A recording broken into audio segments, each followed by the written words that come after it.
Assalamualaikum warahmatullahi wabarakatuh. Dan salam sejahtera untuk kita semua. Ketika kita baru saja mengalahkan teman-teman dalam balapan di jalan datar atau bersepeda dengan jarak yang jauh, mungkin timbul dalam pikiran kita, wow, saya hebat, kebugaran saya sudah meningkat. Tetapi apakah kita sudah berlatih dengan baik? Apakah kita benar-benar menjadi lebih bugar?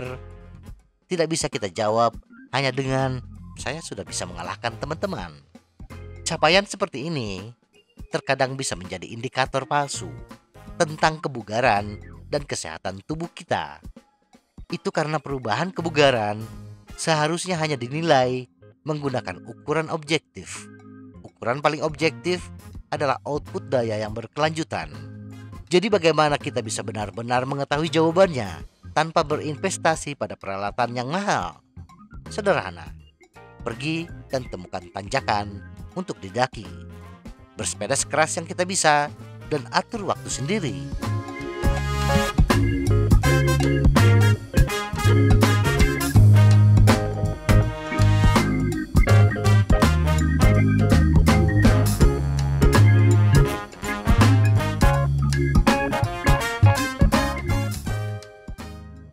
Kenapa harus tanjakan? Sebagaimana telah kita singgung sebelumnya, ukuran yang objektif adalah output daya yang kita kerahkan secara berkelanjutan tanpa dipengaruhi faktor lain di luar kinerja bersepeda kita. Kita mungkin merasa bahwa kebugaran kita naik hanya karena hari ini kecepatan kita lebih cepat dibandingkan hari sebelumnya. Tetapi pada kenyataannya, power yang kita kerahkan hari ini bisa jadi lebih rendah dibandingkan hari sebelumnya, karena kecepatan sepeda yang kita capai dibantu oleh dorongan angin belakang. Atau bisa jadi kepadatan udara tidak sama dengan hari-hari sebelumnya. Bersepeda di tanjakan bisa menjadi ukuran yang ideal, karena secara ilmu fisika, variabel di luar kemampuan fisik kita seperti kecepatan angin, kerapatan udara, atau secara umum hambatan udara relatif lebih kecil. Hambatan udara akan mempengaruhi power kita sebanyak 83% bila bersepeda di jalan datar, dan hanya 7% ke bawah ketika kita bersepeda di tanjakan dengan gradien 7% ke atas. Kecepatan bersepeda di tanjakan lebih bergantung pada kemiringan tanjakan, koefisien gesekan ban, dan berat badan kita yang tidak berubah setiap kali kita bersepeda. Berbeda dengan hambatan udara yang bisa berubah setiap detiknya. Sebelum kita menguji kebugaran diri, menguji kebugaran pada dasarnya merupakan aktivitas yang sangat berat. Dan oleh karena itu, sangat penting untuk memastikan bahwa kita tidak menderita virus, infeksi, atau penyakit terkait apapun, atau telah pulih sepenuhnya dari infeksi atau penyakit tersebut. Perokok, usia lebih tua, lebih dari 35 tahun, atau pesepeda yang kelebihan berat badan harus berkonsultasi dengan dokter sebelum memulai aktivitas tersebut, atau setidaknya selalu bersepeda dengan menggunakan monitor detak jantung yang bisa kita pantau terus-menerus, seperti cyclokomputer dengan sensor detak jantung dada. Dan mereka yang memiliki tekanan darah tinggi, menderita penyakit jantung, dan atau pembuluh darah, atau penyakit penyempitan saluran nafas seperti bronkitis, sebaiknya tidak melakukan upaya tersebut. Jika ragu, konsultasikan dengan dokter. Menemukan tanjakan. Berikut beberapa panduan memilih tanjakan yang cocok. Tanjakan harus panjang. Paling baik jika butuh setidaknya 10 menit untuk mendaki.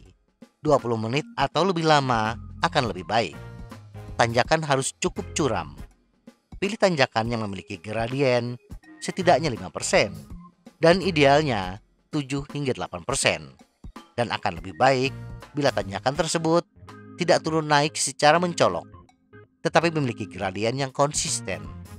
Untuk wilayah Bandung, tanjakan Dago Atas yang memiliki gradien rata-rata 5,5% sudah cukup bagi pemula, kecuali segmen sekitar Hotel Jayakarta gradien di atas 20%. Atau bila kita cukup kuat, kita bisa mencoba tanjakan Caringin Tilu pada Sukabandung dengan gradien rata-rata 8,6%. Tanjakan yang terlindung adalah yang terbaik. Meskipun pengaruh angin cukup kecil, tetapi angin tetap berdampak pada power kita. Jadi, pendakian yang terlindung dari angin adalah yang terbaik. Semakin kecil gradiennya, semakin penting untuk mencari tanjakan yang terlindungi. Setelah kita menemukan tanjakan yang ideal tersebut, maka ada beberapa hal lagi yang perlu diperhatikan.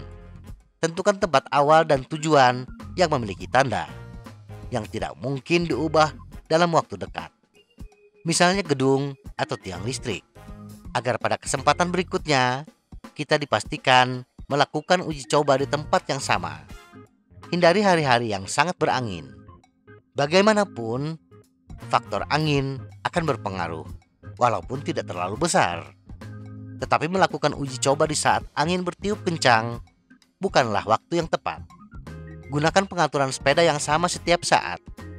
Pastikan barang bawaan kita, berat bidon, suku cadang, barang di saku, dan lain-lain kira-kira sama.